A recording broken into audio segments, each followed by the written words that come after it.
2, 1, boost ignition, and liftoff, and all systems are go. Welcome to the Lesbo and the Bean universe. Lesbo and the Bean.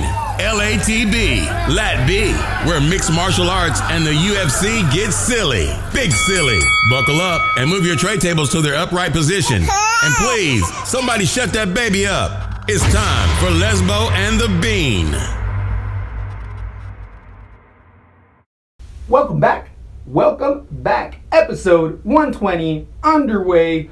We got a recap, a rework, rest and relaxation over Saturday night's fight night on FS1 out of Boise. Here at LaTB, I feel like we might have let you guys down a little bit, honestly, by saying quickly that Idaho's judges wasn't something that we had to worry about. That was completely false. We had to worry about the judges a whole hell of a lot that night. At least the Bean thought so. What did the Lesbo think over the judging over the night? Overall, looking back at it, even if I agreed with some of the winners of the bouts, I still disagreed with every single one of the scores. The scorecards every were single one. in Even if the I air. agreed, even if we disagreed on who should have won and whether or not we agreed with the judges on certain fights, any way you cut it, we both disagreed with the scorecards all night. So that's a good point. I will have to say they're bad judges. Anyway, I want to all the way around. Yeah, all the way. That's bad judging. I couldn't. There was.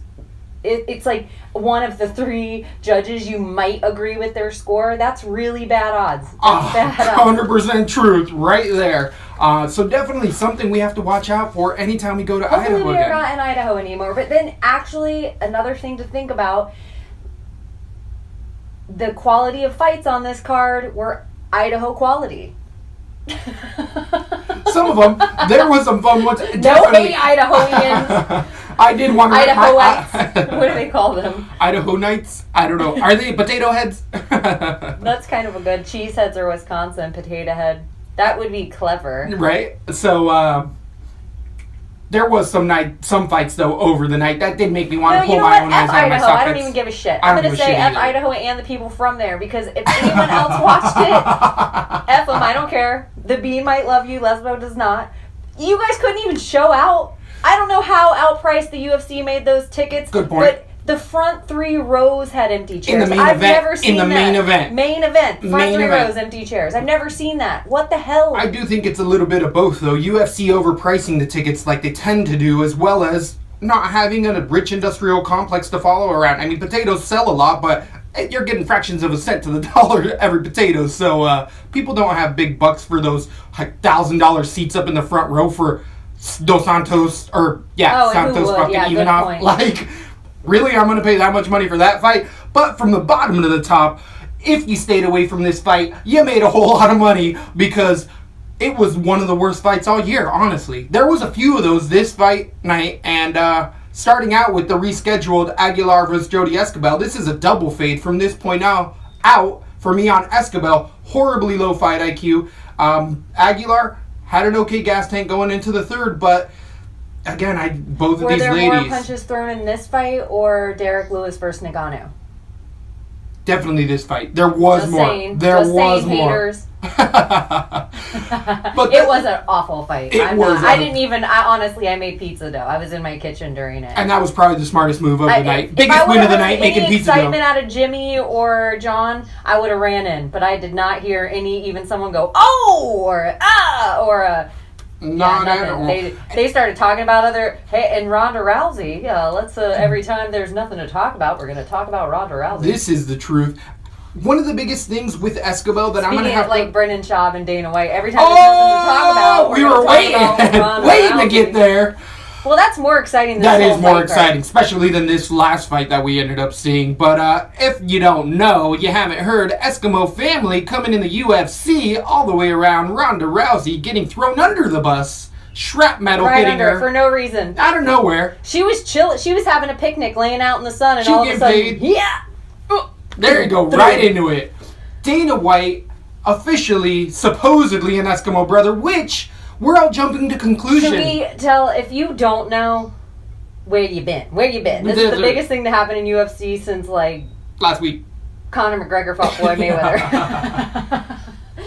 biggest thing to happen in UFC since DC beat, I don't even know. Miocic a week ago. That's what I'm saying. Since last week. Is this bigger than DC beating Miocic?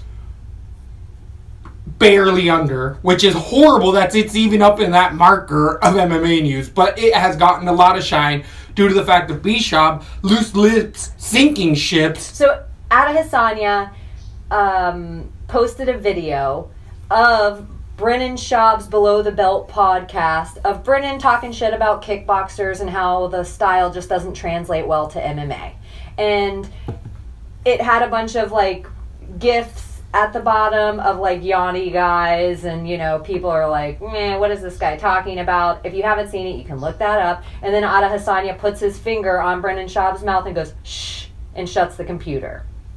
Dana White posts at Stylebender, Adesanya, Israel Adesanya, and says, hey, don't listen to this friggin' idiot, and go look these up too. And there's like literally, we're paraphrasing. I was gonna put up it, and I'm like, do I need to put up another video? There's 50 that you can find that are all clips of all these tweets. So the paraphrase, Dana White is like, don't listen to this blowhard. He's an idiot. His record was 6-5 in the UFC. He has no idea what he's talking about. Brennan Schaub tweets back and is like, yeah, I have no idea what I'm talking about. Listen to the fat bald guy who's never been in a fight, and he took a second from folding Ronda Rousey's laundry to get on the internet and say something. Then Dana tweets back and says, you would disappear if not for Joe Rogan or something. You're a bum or something like that. Along those lines. Then Brennan, it's like there was guys just throwing rocks at each other. Throwing rocks, and Brennan was like, oh, I'm grabbing my AK. I'm going right to, missile launcher. I'm going right to it. Missile launcher. Friggin' launches, and that's age. You can see immaturity. If you want to look back, everyone can say, burn, it's so true, it's so true. Just a little too much in a professional realm that you want to put out there forever with a guy as powerful as Dana White. You have no idea. What about if Zuffa Boxing is the biggest thing in the world 2 years from now and the best promotion for boxers, and you're Brennan with a show called Below the Belt and you can't get in? You work have no for Showtime. idea. You work for Showtime. You don't burn a bridge while standing on it. Right. I'm all for it. People say don't burn bridges in life. Fuck that. Sometimes burn a bridge. You don't need to go backward. Yeah. But Brennan actually needs those bridges of combat sports right now. Don't burn the Dana White bridge. That's how he makes his money.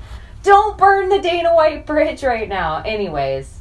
Well, it's not only the Dana White bridge. He's also burning the bridge amongst many fans. I mean, he had a 5-meter kill radius. Not only does... That's so true. Poor Ronda. She's over in WWE doing her thing, moving on with Travis. Yep. They have this whole life, and then your ex-boyfriend, and it's not even like a serious ex-boyfriend maybe. It's maybe like an ex-boyfriend that you dated in college once that you don't even remember his last name. You went to Australia once, people took pictures. Everyone knows you did the down and dirty, but that's it. There was no ring on nothing. No one even took it seriously. People forgot you dated. Like, oh yeah, they were together. With that kill radius. Travis Brown... in there too. How do you think he feels? Your wife all of a sudden getting thrown under the bus. That's got to affect you. Excuse me. Woo! Got me. Oh, and are we all assuming it's Ronda? Could it be Ariel Celeste? Could it be Brian Callen? Could it be Whitney Cummings? As we were Cummings alluding to last night on our Twitter feeds. I cannot even imagine Whitney Cummings with Dana White. I cannot even imagine at all. Power and she's not into that. I guess that's right. And it's weird in my opinion. If you were into a guy like Brennan Schaub, you'd be into a guy like Dana White. And a lot of people would say they're the same type of guy. No, I don't think so. They're not. Dana seems smarter. Dana seems like an intellectual, and it seems like you'd be to Brennan if you were into like a car that it looks pretty but it doesn't run well. Dana White's the boss. And Brennan Schaub is hustling and bustling, but definitely not signing paychecks. He's not signing paychecks by any means, where Dana's signing motherfucking checks. Yeah, they just seem like different. And I mean, even funny, like, I do like that the hashtag Brennan used, which would have been enough, in my opinion, is could you do your job? You could not do my job. I think that would have been enough. I think what Brennan's doing right now with his comedy and his podcast, he doesn't need to fucking have a sword fight with Dana White. He's doing his own thing. And whether or not he's friends with Joe Rogan, I think he could have been like, I'm super grateful to Joe Rogan, and I'm always going to help my friends out too. Maybe you don't know anything about that. How many real friends do you have? I don't know, something. Instead of bashing Dana's relationship with the Fertitta, we all know this shit. He isn't saying anything new. I just think he could have taken a sauna, worked out, you said it. Beat off a little bit, jerk it off, then think about your tweet. Pass it by a friend first, because that's one of those that as soon as you hit send, you go, no! You try to grab it, no! Because nobody has said anything. Dana White has only reposted some, like, tonight on Fight Night free fights, but there's been no comments via Ronda Rousey, Brennan Schaub, or Dana White. It's almost like Brown, you put a revenge porn out on Facebook, and then you're like, oh. I think legalities may come because there is levels of defamation potentially here. We are in America. Sue happy motherfucking country. This is America. Woo! This is America. Get your lawyer. Get your lawyer. Hide your kids, hide your wife, get your lawyer. White America. It's white America. This is that white collar crimes going on here, Oh and people my God. getting sued all day. Anyways, I guess Teach his we own. are doing a fight breakdown. So, definitely gonna be keeping you posted on where that goes, because there's still a lot of news coming down the way from that. Back to the Yeah, and look at all Foreign of it fights. you don't know, but I can't imagine you listen to us and don't know about this. But if you don't know about it, I'm a little jealous because you'll, like, get so much enjoyment. yeah, you're gonna have a good 3-4 Yeah. hours of just And Kid I was City like, everywhere. originally, I felt like Brennan Schaub must have felt. Like, originally I was like, burn, Dana, burn! Ha ha ha ha. And then as I sat on it, I was like, Oh shit! Yeah, immediately I was like, "Oh shit!" This is so big. It's like he like lit the principal's car on fire. Yeah. Like, ooh, I did it. I think I went a little too far. He pushed her all the way down the stairs. Yeah, I didn't mean to. I didn't mean to. I didn't mean to. It's when you hit your little brother or sister and then you try to shut them up. You're like, "Oh, shh, be quiet." It's like pushing Aunt Lydia down the stairs, and then you just don't kill her all the way. Yep, it was an accident. It was an accident. And nothing in that, as far as I was concerned, it hurt Dana White. Dana White's still sitting on $500 million. Agreed. He's already cashed his Nothing checks. in any of that thing agreed. really hurt. Agreed. His relationship with the Fertitta brothers has been called out since the beginning. Of course. So that's nothing new. And all it did was add to his legacy of that he hooked up with Ronda Rousey, which a lot of people assumed anyway. I would agree with that. In my opinion, he just made Dana look cooler.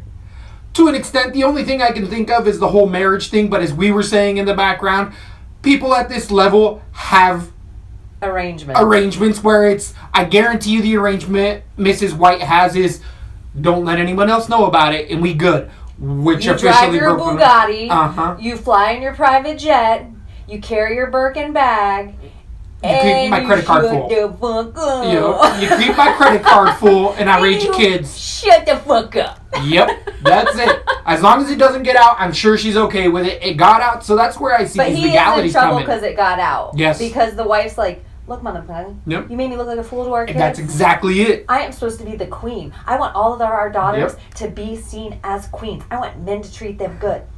What are you doing? And he knows he's in trouble. He's in It's trouble gonna no cost matter him what. It'll cost him like $1 million, a good diamond ring, and a party where him and his wife will renew their vows. They'll invite all their friends over to like $1 million party in like Italy and renew their vows. Totally. Somebody else who really let me down though over the weekend, me and Keith Jardine in that Escobel fight in the second round. I already forgot about the fight. Escobel ended up being down 2 rounds, maybe 1-1. Keith Jardine, Escobel comes into the second round saying, "Did I lose those 2 rounds?" Keith Jardine says, "Oh, no, you're good." When any other corner, even if you think it's 1-1, the thing you say to every fighter in the third round is, you gotta finish him. We need this. You gotta finish him. If it's going anywhere near a decision, you never say, "Oh, you're good, just keep doing what you're doing." So, if Jody Escobel does not move camps, I'm fading her hardcore from this point out. That was some of the worst corner I had heard in a very long time, but that's all you're going to hear about that one.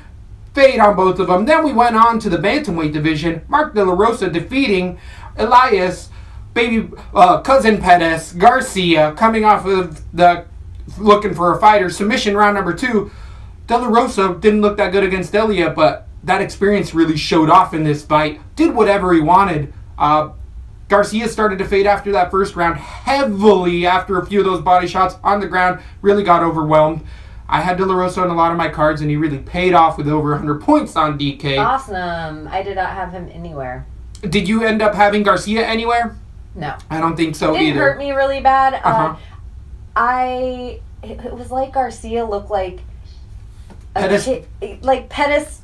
Back in the day when he would break but a little we bit. all watched That's that what I footage too. It was like you can't do old footage. There was nothing new out of the Rufus Sport camp, and I didn't love it, but I did like everything I saw from De La Rosa, and I'm still interested in both guys going forward. Agreed. I thought it was actually a fun fight, and I did think Garcia tried to put out, like, he was trying to be exciting. He was trying to show fans up, but, homie, you haven't been here long enough. Don't worry about exciting fans. Just worry about winning fights. Yep, get the experience in the ring while you can. Then we had a flyweight fight. Liz Carmouche, the gorilla herself, defeating Jennifer Maia. Gamoosh! A lot of us seen this coming. Uriah Faber's long-lost twin ended up using her wrestling the entire fight, really manhandling Maia the whole time, but we saw an Invicta fighter going in against UFC title contender. Carmouche is finally starting to put it all together a little bit later in her career. Gas Tank was really good under her, and she understood the fight IQ to keep the fight where she wanted.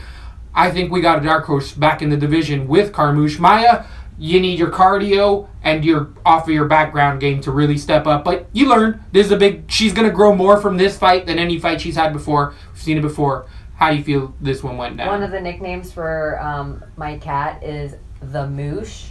And I don't know how I didn't ever realize it, but once they started calling it, and Carmouche over back, and my wife's like, what did they just call her? Is her nickname the Moosh? And I'm like, well, it is now. Now it is. It is now. And I liked everything I saw from Liz. Yep. She had amazing cardio. Yep. Amazing. She looked really good. She looked young in there.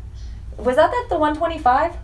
That was at 125, so she moved up. Moved down She from moved 135. down. But so yeah, I think she's found her stride at 125, and honestly, she is the most dangerous person in the division for Shevchenko to go against. I think one fight and she gets the title shot. She could get the title shot anyway. Montana is not going to show up. Which all of the rumors have been saying over the weekend that everyone knows one side of the bout agreement for the 125-pound belt division against Nico Montano is signed. We all know what side is signed. We all know. We all know Shevchenko, so everyone being like, oh, my sources, get the fuck out of here. Everyone's got the same sources. Everyone knows. Everyone knows the half of the 50% who have signed. Everyone knows that, tonsils take like a year to get over after surgery, so everybody knows you getting ducked. Shevchenko's definitely getting ducked. And I'm sorry, gotta call it like I sees it by this point out. And we're ride or die bullet here. We love Valentina, but I'm ready to put Planet Valentina up here and move in someone else that's the long shot. We've been on her train since way before everybody else. She was a long shot in the division.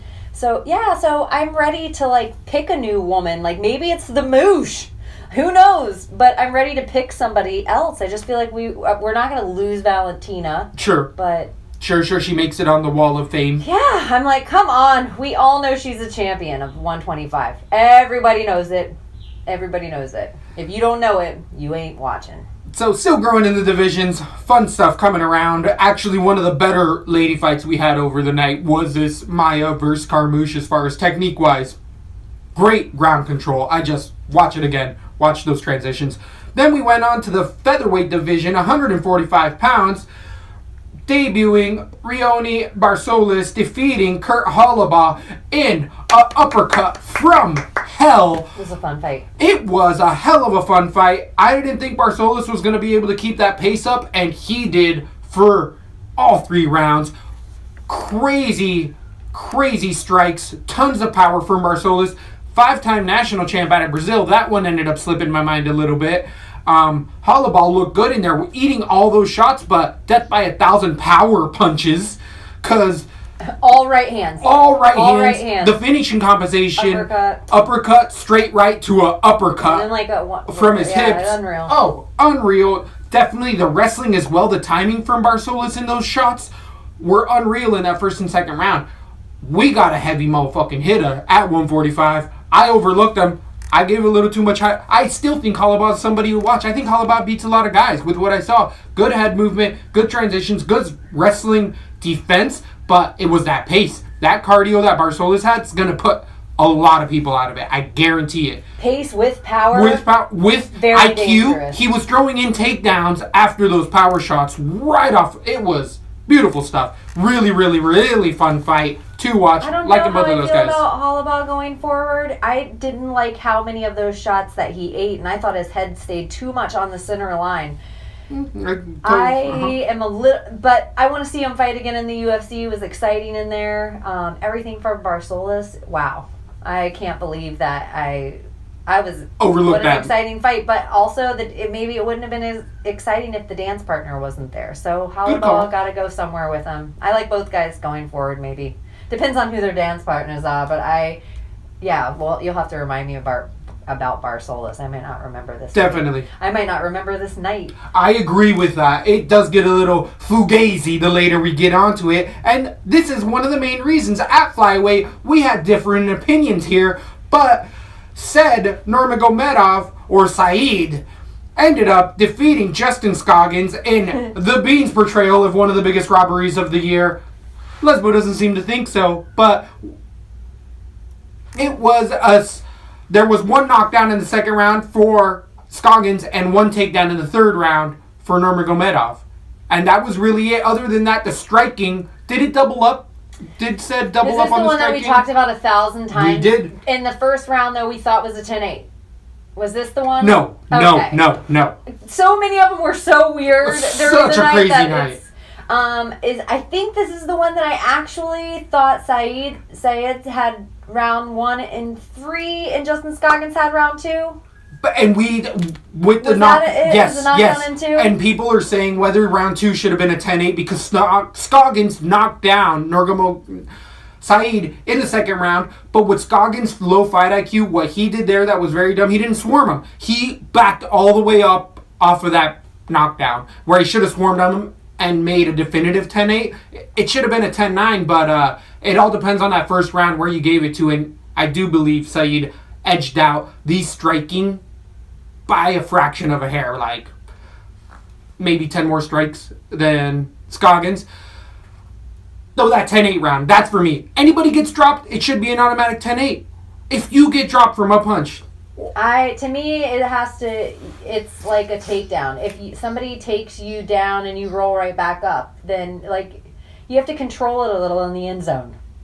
You have to have control in the end zone. So if you get punched and you are not flat on your back, but you're you not fall on flat all on your fours. face. On all fours to Yep. me is not down really. Like taking a punch and going, you've saved yourself from going all the way down. You've kept composure. Like it's not all the way. It's still like a wrestling night. Like that's a start position from American wrestling. That ain't all the way down. Like maybe football. Yeah, and even football too. I don't know. Even having one knee. So in boxing, it would have been a knockdown, but this is MMA. And I am all for giving it 10-8 if we get even wider with the scoring altogether, where the one round we saw from another fight later on, then maybe that round with 2 knockdowns could have been a 10-7, but we never see 10-7s. Like, that's where it's like, I'm okay with making it a 10-8 if the same knockdown flat on the back isn't also a 10-8. You know what I mean? It's like people never even 10-8. I hear what you're saying, and there needs to be changes. We were over the old rules. The rules are garbage. The rules are garbage. I think there is a systemic half the issue. places do different ones. We hear what rule set we're under every night. How could I even train my fighter for that? Good grief. No wonder why would you take a fight on short notice? You have to relearn a whole different set of rule sets before you go into each thing and then work on your primal instincts. So I am crazy. I would say I think Scoggins won that fight 29-28. Well, see, even if so, you gave him the first round. I gave him the first round as well, because even if and a 10. and a 10-8. Wow. That's what I see. I saw. I think 1 and 3. I don't even, because a couple of them were mixed. Sure. But I think 1 and 3. So at very best, even if you were to 10-8 it would because be a you draw. went to all fours, which makes zero sense to me because then we have to talk such squirrely. Yes. I'm going to bring it up to you Yes. because I know your arguments on different fights, Yes. and then it's going to negate your whole argument Okay. for it. But best case scenario is a draw. It's a draw. Yeah, for Scoggins. So I think a lot of people that were biased had Scoggins to win the fight. I would agree with that. That I did have a bias because I had the underdog at a plus 145. I even put a free bet out. Gotta throw it out there. Plus 425 inside the distance Scoggins, which I gotta say I felt pretty good. If there was one knockdown that entire fight, it was Scoggins getting the knockdown, right? I don't know. I think there's knockdowns and there's I don't know. So I think we have to agree to disagree, but that's why you listen to the show. We can't think alike. Yeah. Because that is boring as shit. It would be boring. So. It'd be like listening to Anik and Florian. Oh! Booyakasha! Right? Booyakasha! I don't know. But I like the comparison. I like where you're going there. Aiming for the top. So, then we had another squirrely-ass card with Alexander Volkanovski versus Darren the Damage Elkins. Darren being hurt. All sorts of first, second, third round. This is the fight. This is the weird rounds. So if we're going for 28-29 or 10-8 rounds, 2 knockdowns potentially in this fight, and we had a split decision over the end of the night. Darren Elkins getting one of those rounds, 29-28 all the way around, and I believe it was the second round they gave. One of the judges gave to. That's where I might be confused on the last fight. Yeah. I don't even know what round I gave Scoggins. I could have eked out every round for Volkanov, or I don't even remember. Like it was such a shit show, Yes. and my head went through, had to go through each. Yeah, you guys all know what I'm talking about if Yes. you watch this night of fights. Yes. So, do you think Elkins, at any point in time, was even close to this one? I felt like my final, when I added up, I think Darren Elkins had round 2, maybe eked out round 2. I remember you saying that last night as well. Like maybe he had a couple more punches in round 2. Yes, and but that's a good point. I also felt like I could have given round 1, made it a 10-7. There was If 3, there 4 is- rockings. That's where I'm like, that round, because they gave, that wasn't even, I don't even think they gave that a 10-8. They did it. It was a 10-9 So round. that's where it's like, if that isn't even a 10-8, how can we make Saeed on all fours a 10-8? That's a good point. It's That's a really good point. Like, It's a good if point. That brutal too. Like I would have called the fight. Yeah, a lot of people could have called the fight. Yeah. Only because it was Darren Elkins that they let that they go just on. let it go. Oh, that was brutal a Take the few times in damage. there. So, definitely going to be looking forward with... But it shouldn't even been a question of it should not have been a question who won that. Every single round. Yes. If it all went to, if it was 10-9. it should have been 30-27 easy. Yeah, but I Easy. had it 29-27. Because I I did had see the that. middle round for Elkins. But I had at least a Right. 10-8 for round 1. Right. Yeah, 29-27 sounds totally right to me, now that I'm thinking about that. Real quick, where do you go with Saeed and Scoggins? Scoggins already been on a 3-fight losing streak, low fight IQ, nonstop, can't bet him worth anywhere. And Saeed coming off of his first debut, controversial decision win. I'm going to be I'm not tentative. feeling confident about him going Yeah, forward. I agree with that too. I totally agree with that. With Volkanovski and Elkins, they both are going to beat a lot of guys going forward. Volkanovski looks like he got the direct top 10, top 5 contenders shot in there at that division at 145. Elkins beats a lot of other guys, but the damage, he's one of those fighters that I grind my teeth every time I watch his fights because I'm like, dude, it hurts so bad. Into clean, he looks so stiff when he gets hit. So much damage. Every time we see him in there. He should get a tattoo on his chest that looks like staples holding flesh together that says the damage. Oh, brutal. On to Alejandro Perez versus Eddie Wineland. This ended up being a 3-round decision. You thought Wineland won. I thought Wineland had... I had Perez. I thought Perez won, but I thought Wineland had better punches and more punches landed throughout it, even though Wineland was way more cut up by the end of this fight. And Perez does what he does. I mean, this fight was, I feel, pretty much exactly as we called it. Everyone saw a decision coming for Perez, and it was going to stay boxing, very limited wrestling. Wineland was also... I thought you said Wineland won last night. I thought it was upset a close... again. You thought the judges were wrong from this point on, pretty much, except for the no, there was a couple other ones. I feel like the Renaults, because we were about to get there, but yeah, that was totally I could have right. sworn you really were upset at this fight last night, and you thought Eddie won. I thought it was really, really close. Was this a unanimous decision?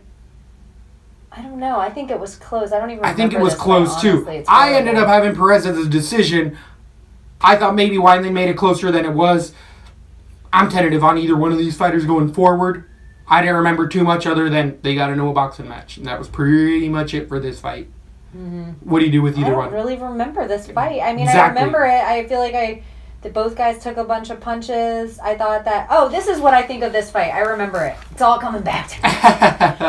I think everybody thought Eddie was landing a bunch of punches, but Perez was, if you watch it in slow motion, he had great head movement and was staying out of the way the entire time. Yep. So everybody online that were like, what? Eddie should have had that round. Eddie should have had that round. I think if they rewatched the fight in slow motion, they would see that Perez was staying out of the way the whole time. He had very little damage on his face, and Eddie kind of got pieced apart.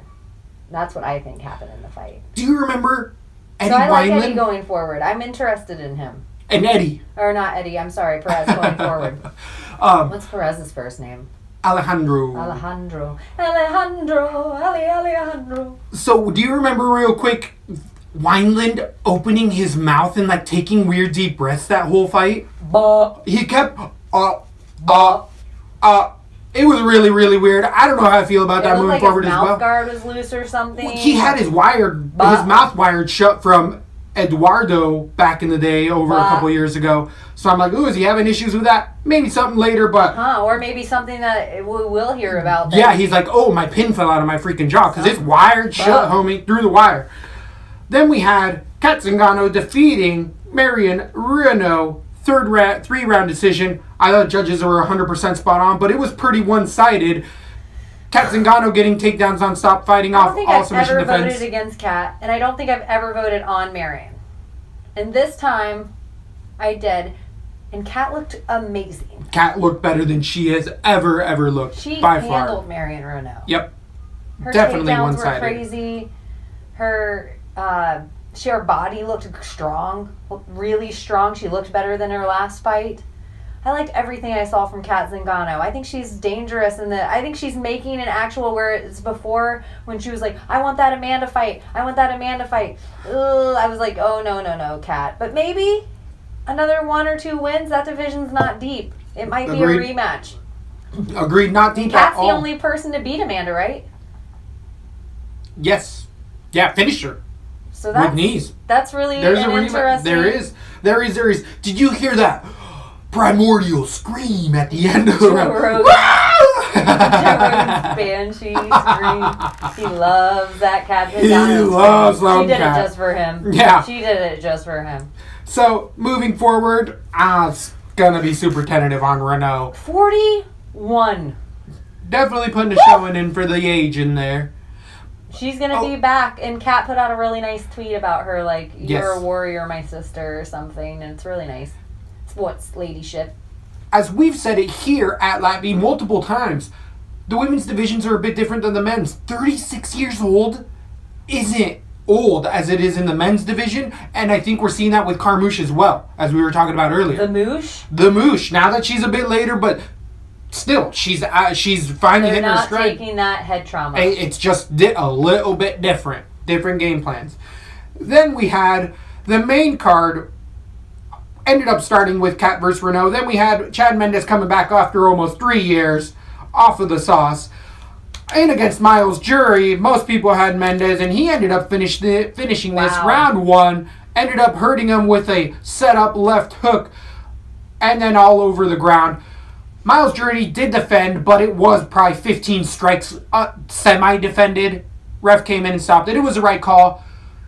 Is Mendes back, or does Jury have no chin? How do we feel about this? Jury's only lost 3 times ever, all in the UFC, against top contenders? I don't think Jury has no chin. I think he's actually still a one to watch. He's a young enough guy, and it was called a tad bit early, so it wasn't that he was even all the way clean. It wasn't a clean out by any means. You were saying he was keeping up good defense the whole time, Yep. and what else did you want him to do during that moment? I did think Chad looked good. I'm excited to watch Chad going forward. I wonder if it was some good time off.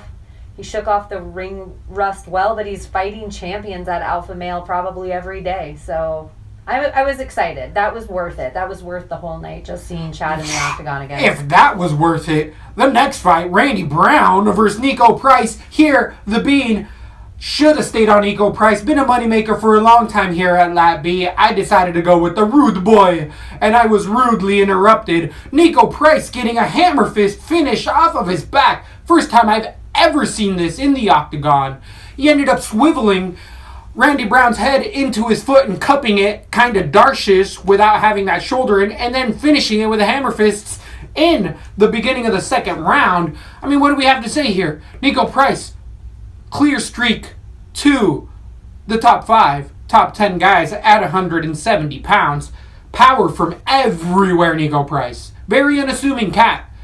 Very, very unassuming. Size-wise, Randy Brown looked a whole head bigger than him. Hips. Do you remember their hip levels? We're like, dang, Randy Brown looks huge. Tall, super tall. Super tall, super long, gangly. God, that was just... If other people implement those shots... You guys didn't see it. Even his ground game looked really good, and Randy Brown looked dangerously long, and even stand-up, everything. It was a really great fight. That knee in the first round that Randy Brown almost landed. He barely had to lift his knee. Remember, they highlighted it, and we were like, Jesus. He hit right in the head. Jesus, Randy Brown is tall. I think. Yeah, and Randy Brown just flicked it up there, but that's how big he was compared to Nico Price. But the finishing sequence, it was actually Nico Price was in a little bit of trouble and did some really nice transitions. He gets his freaking ankle up, nestles like hammocks the back of Randy Brown's neck for the perfect leverage so he can also pull his leg forward as he's punching. So it's like a squat. Yep. Pulls his whole body. It was really... or a crunch. Like he... Yep, threw it. He really pulled and pushed at the same time. Yes, it was really... It definitely is one of the most interesting moves. It should be in that sequence of great, weirdest things to happen in UFC. It should be on there. Oh, totally. That is such a cool... It was a cool, really cool move. Such a great setup. I love Nico Price going forward, but I was high on him before. We have been. I thought he would beat Randy Brown. The interesting thing, you did have him on everything. Actually, DraftKings wise, I ended up putting Nico Price everywhere, and Rude Boy not so much due to the DK pricing. Should have just made that bet as well on Nico Price.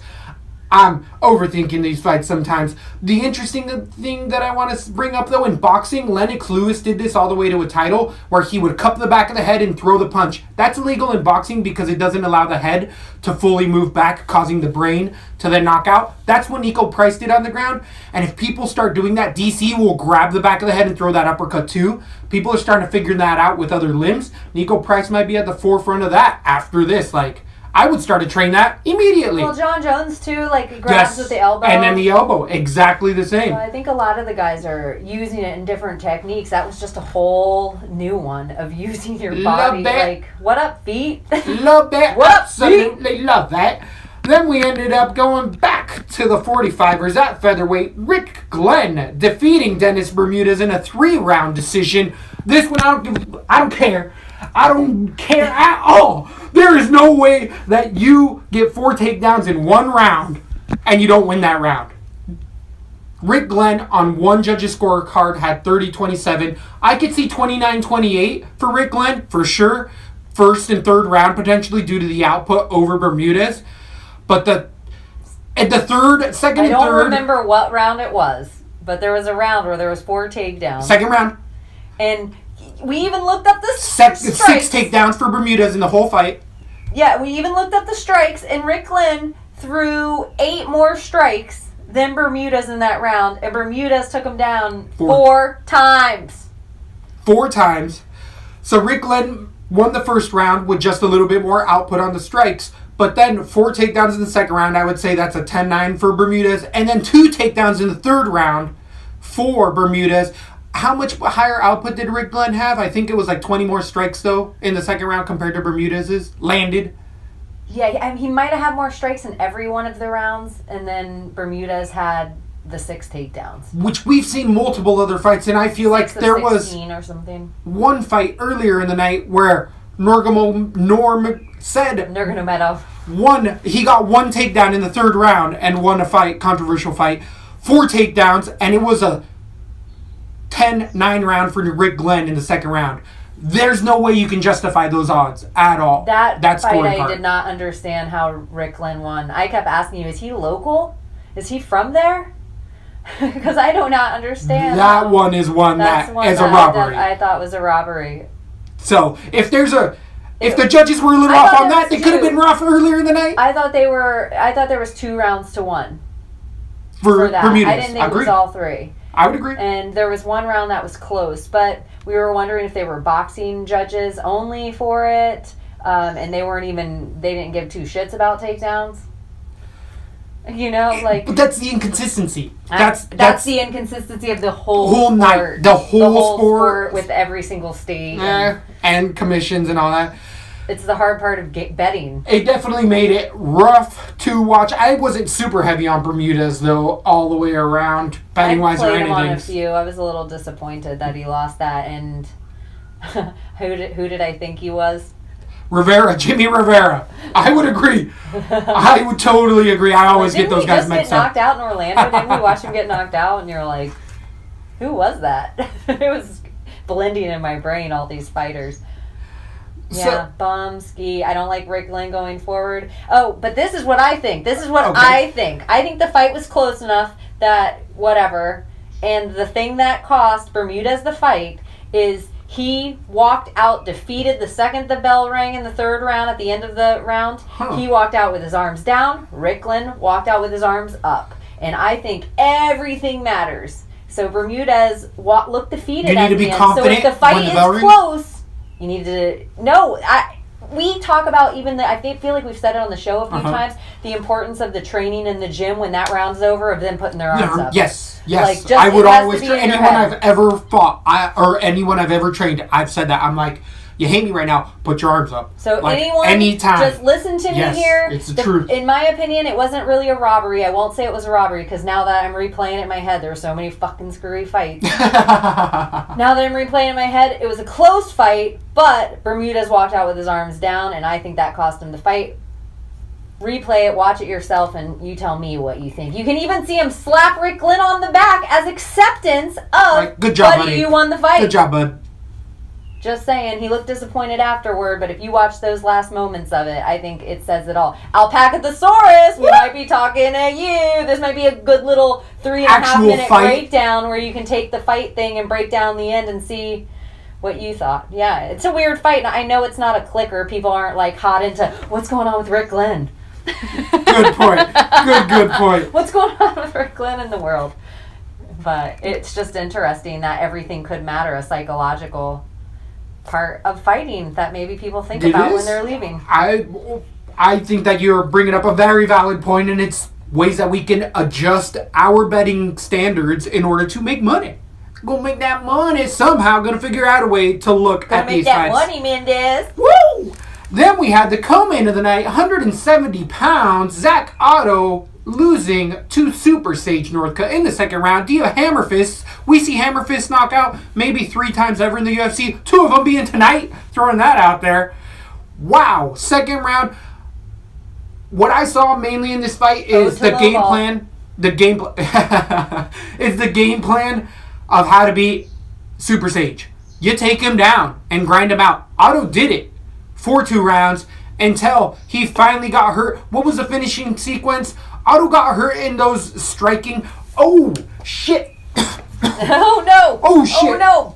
Oh, shit. I gotta fucking completely bash these refs as quickly as I can. Because there was 2 stand-ups this entire night that were the worst stand-ups you've ever seen in your entire life. This is the one that almost cost the fight. Was it Saeed? Jeez. No, it was, I think it was a lady fight. Was it Renault Zingano? And there was knees in another fight where they broke it apart. I believe it was a lady fight. No, someone was landing hammer fists. There was somebody else on the ground that they broke up and stood. And it was Saeed Scoggins. Yeah. And It I was said, Saeed "That's gonna Scoggins end on up that tug down. Yeah. It was. Does that change it? Just because with your control method, Yeah. he didn't have control if the ref didn't even see he had control in order to stand him up. Just saying. I don't know. So, there was a stand-ups. few squirrely ass stand-ups. This was one of them, I believe.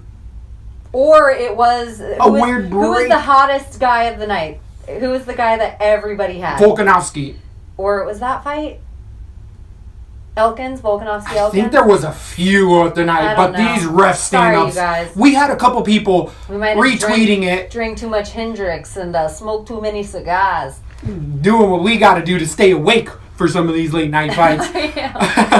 Shot out of So- a cannon in the morning, and then it's like, oh, I'm 30, and you get Dos Santos versus. Sorry. With Super Sage, they're setting up fights for him to win. Otto looked like he didn't want anything to do with the striking at all. He looked very hesitant in the striking, but showed that a lot of people can take Super Sage cut down. Super Sage cut. And he can be just dominated in position. Those stand-ups, I feel like, really saved his life a few times in this specific fight. Sage, match-dependent. Otto, match-dependent. I don't know, guys. I just want to thank Mr. John Anik and Mr. Jimmy Levine. And Mr. Uriah Faber. I want to thank Mr. Simon Cowell. He's such a... It's like, all right, buddy, enough with the, 13-year-old... You are an adult at 22. You are an adult at 22. You can't talk about it. You can still be a nice Christian boy without talking like you're Eddie Haskell or something. And then always bringing up this engineering. Every time I hear him, he's like, engineering. If you drop out to be a fighter, you got to be like, I'm a fighter. When I get back in engineering at 32 when you're saying it, talk about it then. Right now, talk about fighting. And if we're seeing everything that ways to beat Sage, and he's at a camp like Alpha Male, hey, guys, work on his ground game. His takedown defense. He has fine stand-up, fast hands, a good chin. Give the, not that they're not. We're acting like assholes, but... True. Then again, Otto hurt Sage in the first punch of the night. Sage was dropped in that first overhand right. Remember, Sage was like, I think I closed my eyes. I didn't feel it, but I got my bearings around me. Do you think that was a 10-8 Otto? I could see that being a 10-8 Otto. Good fucking point. But the finish came in the second round, so we don't have to question shit. We don't have to question anything. Yeah. He ended up finishing that it. Might have been. It might have been on the scorecard. They might have had it right. It was a not. Look at the replay. Sage's eyes rolled in the back of his head. So, the main event ended up coming around all 5 rounds. Heavyweight bout. This was a snoozer all the way around. JDS looking tentative against Artem Lobov's older uncle. Barely made it off life support and ended up staying alive for 5 rounds. It was just... I don't want to remember anything. I'm fading both fighters at this point forward. Somebody said, there's levels to this game, talking about this fight with Dos Santos, and I'm like, I don't think you should be saying that about him. He didn't look all that great. If this other guy's the garbage everyone says he is, which I had him to actually win the fight, and I only had him winning maybe 1 round, Dos Santos didn't look great. Super tentative. This was... I don't want to immediately throw it in with... Ngannou Lewis, but that's the new heavyweight style of standard. Fighting. Yeah, the new standard. If it's not DC Stipe, everybody else is coming out with this eek. So Ivanov was at AKA working with DC and Kane for this, and which is why a lot of people were actually hyped up against Dos Santos. There was what I really hate about this. Once I saw all of the people weighing in, Ali Abdelaziz came in saying Ivanov needed to have surgery and decided to take the fight. That's why he didn't look so good. Excuses. I hate that. Then don't take it. You ruin our lives. Don't ever fucking bring it up after he has a shit show. Because if he won, would you have said anything? Probably not.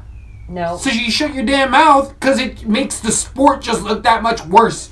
In my point of view, it's just tries to take away from Dos Santos, and Dos Santos again super tentative, got rocked by a 205er.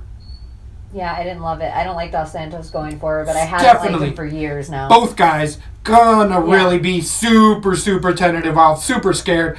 This was a night to not remember. We're gonna see a couple highlights from it, but we're also gonna just Idaho. I don't know if you deserve a card for a little bit. That was atrocious.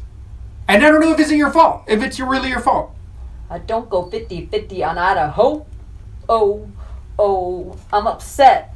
I don't know. What do you give the rating of the entire night?